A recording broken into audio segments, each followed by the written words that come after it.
ভারতকে স্পষ্ট ভাষায় বলতে চাই, যারা আমার দেশের সার্বভৌমত্বকে বিশ্বাস করে না, যারা আমার দেশের সম্ভাবনাকে বিশ্বাস করে না, যারা ভোটাধিকারকে বিশ্বাস করে না, মানবাধিকারকে বিশ্বাস করে না, যারা এই দেশের সন্তানদেরকে বিশ্বাস করে না, আপনারা যেহেতু তাদেরকে আশ্রয় প্রশ্রয় দিচ্ছেন, কথা স্পষ্ট করে বলে দিতে চাই, ভারতের যারা সেপারেটিস্ট আছে, বাংলাদেশে আমরা তাদেরকে আশ্রয় প্রশ্রয় দিয়ে যে সেভেন সিস্টার রয়েছে সেটাকে বাংলাদেশ থেকে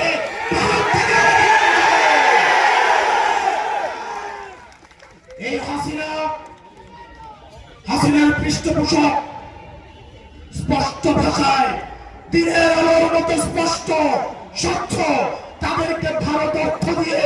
তাদেরকে অস্ত্র দিয়ে, ট্রেনিং দিয়ে বাংলাদেশের বিরুদ্ধে তাদেরকে দাঁড় করিয়ে দিচ্ছে।